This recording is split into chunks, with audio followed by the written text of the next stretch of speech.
زموږ مرشد حضرت مولانا پیر ذوالفقار صاحب جنگ والا دامت برکاتهم العالیه هغه فرمایل چې زه امریکې له ولاړم، هلته یو ډاکټر ډېر غټ ډاکټر او په زرهاو د دې ډاکټر فیس ولو، سرجن او غټ ډاکټر. نو زه د هغه کره موږ میلمانه سو، ماښام ډوډۍ را وخوړله، ډېر پرتکلفه خانه یې تیاره کړې وه، ډوډۍ یې تیاره کړې وه. حضرت فرمایي الله والا د شپې راوځي، تهجد کوي، الله په حضور کې ژاړي او نفل کوي. حضرت وایي چې زه د شپې راووتم، ما چې وکتل په حال کې دا ډاکټر ناستی، کرسي داسې جست کې ناستی او داسې مخ ته سټینټ هم لګولی دی چې سر یې لاندې یله نسي. نو په دې کرسي کې دا سړی جست ناست دی، دا میزبان. نو زه لاړم، ډېر وخت بعد بیا راووتم، سهار خواته وختي مې بیا وکتل ا سړی ټوله شپه په دې کرسۍ کې ناست دی. نو ما سهار چې ناشته تیاره کړه، ناشته هم ډېر تکلف ناشته وله، د ناشتې او چای بعد ما هغسې پوښتنه وکړه ډاکټر صاحب یو سوال وکړم، هغه یې وکړه ولمال ډاکټر صاحب ته ماښام ټوله شپه په دې کرسۍ کې ناست وې، سټینډ لګېدلی و، نو دا څه وجه ده؟ وی هغه راته وویل حضرت د الله د ډېر نعمتو د شکرګزاري پکار ده، الله ډېر نعمتونه دي. زما یو تکلیف ماته محسوسه، یو بیماری زه لرم، هغه دا چې دا موږ تاسې چې دا خوراک وکړو، دا خوراک بیا داسې لکه د فوټبال پوک نه د هوا د باندې بار نه راپرېږدي. د انسان په دې حلق او په ستوني کې، په دې مرۍ او په ګله، په دې حلق کې الله رب العالمین یو هغه ایښی دی لکه د فوټبال هوا چې کنټرولي. دا موږ چې څومره خوراکونه وکړو بیا په سجده باندې لاړ په سجده کې یو هغه خوراک د باندې نه راوځي، هغه په معده کې، هغه وجه دا ده چې دا شی کنټرولي. نو ډاکټر وایي حضرت زما دغه د حلق د ستوني چې کوم هغه دی دا ربړ دی یا غوښه ده او رکاوټ دی چې دا خوراک بهر ته نه راپرېږدي، زما په دې کې انفیکشن او زخم پیدا سو، دا اوتې. اوس چې زه څومره خوراک وکم، خوراک چې زه کوم، نو چې کله زه ټیټ سم، زه پر سجده سم، ټوله د معدې خوراک چې څومره مې کړی دی هغه لاندې په جنمازو په مځکه باندې راتوی سي، راغوزار سي. نو ما ویل چې الحمدلله د الله پاک څومره غټ نعمت دی. وی هغه ویل چې 12 کاله کېږي، 12 کاله کېږي چې ما د شپې د خوب دپاره پښې نه دي زغولې، ما پښې نه دي، زه په داسې ویده سوی نه یم چې پښې سم آرام سره په اړخ باندې بیده سم. وی ما ته داسې خوب نه دی نصیب سوی، ټوله شپه په چوکۍ او کرسۍ کې ناست یم، په دا زما خوب دی. ځکه که لږ مې سر ټیټ سو نو هغه خوړلی خوراک به ټوله لاندې راغوزار سي، رایله به سي. د الله څومره نعمت دی چې الله پاک مشترک کړی. حضرت فرمایي چې یو سړي اکسیډنټ وسو، د اکسیډنټ بعد دا د سترګو بالا چې کومه پرده ده، بالا باڼوګان چې ورته وایي چې دا ویښتان باندې را الله پاک کړي دي، پیدا کړي دي، دا کټ سو، دا کټ سوله. نو هغه فرمایي حضرت پیر ذوالفقار صاحب دامت برکاتهم العالیه، وایي هغه سړي چې دا تاسو ته معلومه ده چې دا سترګې چې کم دا بالا پردې دي، دا لکه د ګاډۍ پر شیشه باندې هغه وایپر چې دی، ګاډۍ شیشه په باران کې صفا کوي، باران او خټې او هغه صفا کوي، بیا سړی لاره ویني. دا تره دغه په سترګو باندې چې کم دا بالا پرده ده، دا د سترګو صفایي کوي. آلریډي چې دا سترګې بندېږي او خلاصېږي سترګې، وایي د هغه سړي د دې یوې سترګې پرده کټ سول، پرده نه وه. وایي هر وخت به د دې سترګو څه اوبه راتللې، په دې سترګو به کچرا جمع کېدله، بار بار به مینځل. وایي ما ته ویل چې حضرت زه د دې نعمت د الله څخه محروم یم. ګوره الله رب العالمین څومره نعمتونه مشترک کړي، موږ د دې نعمتو باید قدر وکړو. الله رب العالمین دې د الله د نعمتو قدردانی نصیب کړي. وایي حضرت هارون رشید له سلیمان ابن حرب رالی، هارون رشید ته وویله چې هارون رشید د آخرت لپاره کوم تیاری کړې ده. بیا هارون رشید ته وویله چې ته په دې خپل بادشاهت باندې باید مغروره نه سې، یو الله رب العالمین د دې څه علاوه بادشاهت څه علاوه تا ته ډېر عظیم نعمتونه درکړي. نو بیا حضرت سلیمان ابن حرب ورته وویل چې هارون رشید یو سوال کوم تاسو، که چیرې دا ستا بادشاهت دا کمی اوبه هارون رشید ګلاس اوبه راواخیستې څښلې ده ورته ویل چې لږ صبر وکړه دغه اوبه چې ته څښې د دې په صورت دا جسم حصه سي بیا فضله وځي بیا د بولو په شکل کې هغه ورته ول که چیرې ستا تنده زیاته سي ته د مرګ سره مخامخ سې اوبه نه وي دا یو ګلاس اوبه تا ته ستا د بادشاهت په مقابله کې په دې نیم سلطنت مقابله کې ملاویږي نو هارون رشید ورته ویل چې نیم بادشاهت ورکومه د زندګۍ بچاو دپاره د یو ګلاس اوبه اخلم دا نیم ګلاس اوبه اخلم بیا هغه ورته ویله چې حضرت اوس یو سوال بل کوم که چیرته دا ستا اوبه څښلو بعد بولې تشې بولې دې بندې سوې بیا د دې د خلاصېدو دپاره که بله طریقه نه نو هارون رشید ورته ویله چې د دې د خلاصېدو دپاره زما د مزید سلطنت ورکوم خو چې زما تشې بولې خلاصې سي حضرت سلیمان بن حرب ورته وویله چې حضرت د الله رب العالمین ستا په جسم کې څومره زیات نعمتونه او موږ خو دا وایي چې بادشاهي نو دا ډېر غټ وزیر اعظم دی نو دا د الله نعمت ورباندې ستا نه ما او تا ته چې روغ صحت الله را کړی دی روغ جسم او بدن الله را کړی دی یقین نوونه چې دا انتهایی زیات غټ نعمت دی تر بادشاه هم غټ زیات نعمت دی په دې وجه باندې په هر وخت کې د الله رب العالمین شکر کول پکار دی په هر وخت کې وای د الله رب العالمین دا دولت مال او دولت چې دی دا صحت او دولت دا زما او ستا کمال نه دی دا د الله رب العالمین د جانب دی یو حدیث کې راځي پیغمبر علیه السلام فرمایي چې بنی اسرائیلو کې یو درې کسان په هغو درې کې یو ړوند او یو د ابرس دا د فیس سپین داغونه چې په بدن راسي دا بیماری و دا هم ډېر تکلیف ده بیماری ده او یو سړی گنجاو دا د سر ویښتان بالکل نو ډېر ناجوړ او ډېر مریض هم ولو نو الله رب العالمین یو فرشته امتحانا د درو کسانو ته راواستو ایو سړی لرالی چې په کم د ابرس و د فیس په ناجوړي باندې اخته او ډېر غربت سره مخامخ او ته سلام وای څه حال دی هغه ورته څه حال مې غواړې دا حال دی چې د فیس ابرس په بیماری باندې اخته یم سپین داغونه په بدن چې چیرته ولاړ سم خلک بد محسوسوي دا بیماری او فقر او مسکیني دومره ده چې د ماښام ډوډۍ باندې حریان یم نه لرم او هغه ورته ویله چې دعا وکړه چې ماته الله رب العالمین مې دې تکلیف څخه خلاص کړي هغه ورته دعا وکړه یا الله د دې مصیبت خلاص کړي او د په رزق کې برکت واچي وای هغه سړی یو وښه درلودله د هغه وښې او یو زه د هغه سه دومره دولت زیات سو چې په علاقه کې تر د غټ سرمایدار او بزنسمن او در د غټ تاجر او در د سرمایدار او دولتمن نو او هغه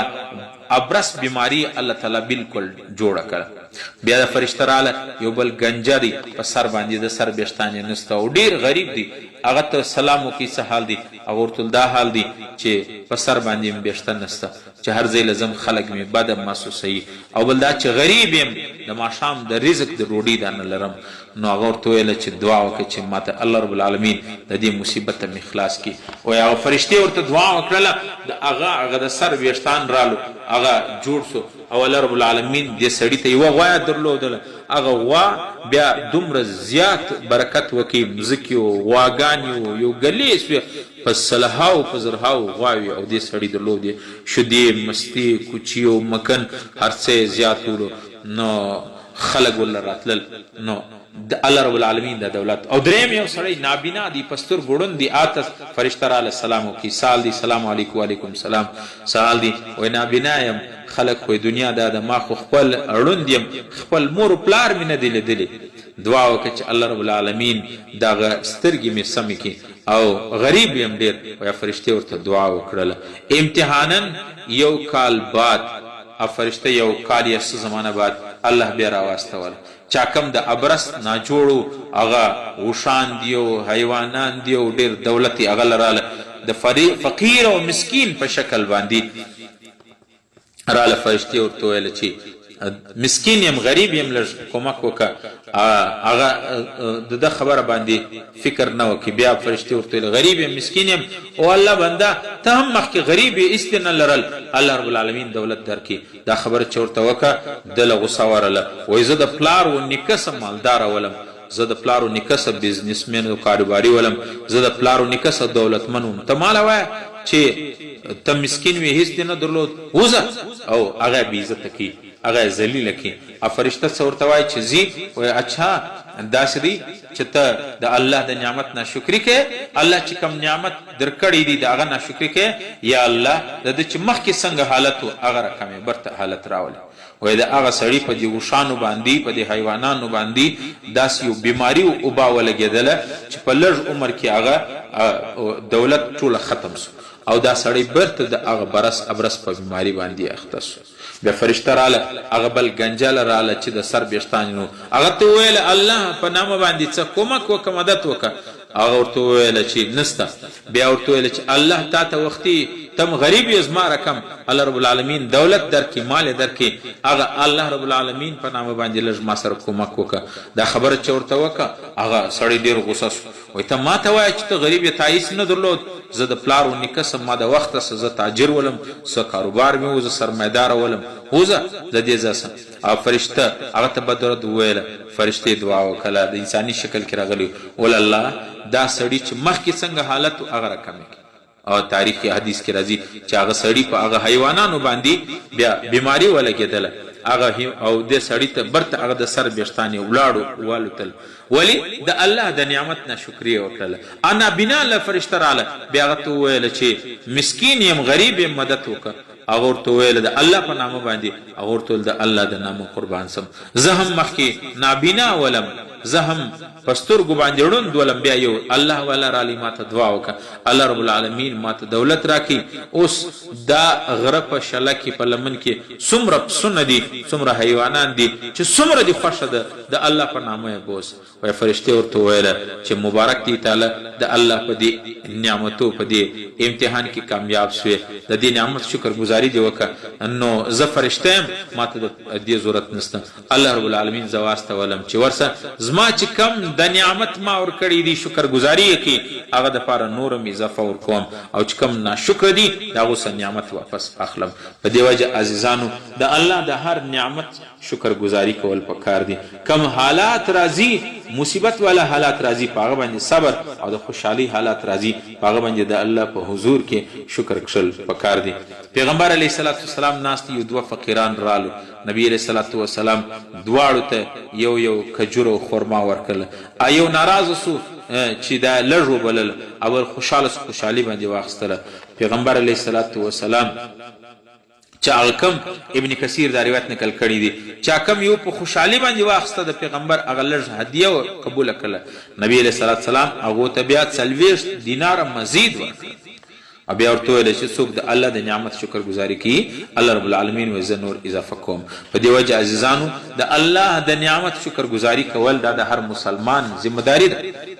یو هغه کې راځي تاریخي واقعات وایي محمود غزنوي دا ډېر عادل بادشاه تیر سوی، نو د هغه یو غلام و د هغه یو خادم و ایاز. نو دا نور سیکرټریانو دا نورو خادمانو به اکثر د ایاز سره حسد لري. دا قدرتي هغه چې څوک پر یو مقام او مرتبه باندې راسي نو دا نور خلک بیا هم عصر او هم زمانه ورسره حسد کوي. نو بادشاه ته وویل چې ته د ایاز ډیر تایید کوي او ډیر نازیې، ولې موږ له انسانانو خادمان نه بس صرف داري. بادشاه د دې جواب نه کوي. یو ورځ تاریخ کې هغه لیکي چې بادشاه یو ورځ عام طور د دې ټولو شاهي دربار کې به د دې ټولو کاریګرانو ډوډۍ او دسترخوان بدلته لګېدی. بادشاه یو ورځ د عام سالن او د ډوډۍ برخلاف مرچ او تریخ سالن داسې تریخ خوراک یې راوړي چې عام طور انسان هغه تریخوالي د وجې نشي برداشت کولی. نو هر یو چې به خوند وکاتی هغه ډېر تریخ دی ورته به کښې شوی. بادشاه سلامت څه به معذرت وکړي بادشاه سلامت دا د خوراک نه دی ډېر سخت تریخ دی موږ نسو خوړلی. بادشاه ویل صحیح دی چې نه خورې. ایاز ته چې وکتل په ارامه باندې هغه یو خادم ایاز هغه خوري. نو بادشاه ورته ویل او د سترګو څه اوښکې را روانې دي. بادشاه د ټولو وزیرانو په مخ کې ورته ویل ایاز دا شی په تا تریخ نه لګېږي، خوله دې نه ترخوي، دا خو ډېر تریخ سالن دی ډېر تریخ مرچکي دی او مرچ دی. ایاز ورته وویل عجیبه جواب ورکړي بادشاه سلامت ستا د لاسو ستا په دې دربار کې په بار بار په سلهاو مرتبه مې ډوډۍ او خوږه سالنان خوړلي دي نو نن که ستا د لاسه فیصله دا نن ستا د لاسه تریخ سالن موږ ته په سر وچشم قبول دي. په دې وجه علما لیکي چې کاش دا فکر زموږ هم وای الله څومره نعمتونه راکړي دي، الله د دې نعمتو شکر ګزاري پکار ده. که کله کله یو مصیبت راسي، یو پریشانی او بیماری راسي، بیا ناشکري نه کوو بلکې الله طرف ته رجوع کوو. پیغمبر علیه السلام حدیث دی الله فرمای چې په دنیا کې د ځان ښه ته ګوره، د ځان څه کمتر ته ګوره، او په دین کې د ځان څه غټ ته ګوره. پلانې سړی دومره تلاوت کی، دومره صدقات کی، دومره قربانی کی، زه خدا شان نه کوم. په دین کې به د ځان څه پورته او په دنیا کې به د ځان څه ښه ته کمتر ته ګوري. حضرت موسی علیه السلام یو واقعه هغه کوي چې یو د موسی علیه السلام په زمانه کې بني اسرائیلو کې یو سړی ډیر غریب و. یو وخت رالی موسی علیه السلام ته وایي ای الله پیغمبر موسی ته کوی تور ته ځې د الله سره دی هلته هم کلامې. الله رب العالمین ته ووایه چې زما په دې ټول زندگی کې څومره رزق و ماته یک مشت یو ور راکړي چې بس هغه رزق مې ختم شي بیا که مې الله وژني او وفات مې راځي خیر دی. موسی علیه السلام په کوی تور باندې هغه دپاره دعا وکړه. الله رب العالمین هغه سړي ته رزق د ټول کال د ټول زندگی دا ورکړي. دعا قبوله سو. یو کال بعد د کال سم زیات بعد موسی علیه السلام رالی هغه سړی په ډیر مال او دولت و عیش او عشرت کې دي، خلک راځي خوراکونه کوي وځي او دولت دي. هغه یو کال هغه وخت هم تیر سوی دی. موسی علیه السلام بیا کوی تور ته ځي، الله نه تپوس وکړي الله پلاني سړي رزق او زندگی دی په یو ځای ورکړی و، اوس د دې سړي روزي نه ختمېږي دومره زیات دولت دی. الله رب العالمین ورته ویل موسی دې سړي زما شکر ادا کړي، زما د نعمت شکر ادا کړي او زما غریب مخلوق ته زما مخلوقاتو ته په خپل نعمتو کې شریک کړل. الله زما سره تجارت وکړي. الله تعالی فرمایي چې که تاسو شکر گزاري کوئ لازید الا ان شکرتم لازیدنکم، شکر گزاري کوئ بیا الله زه اضافه کوم. دې سړی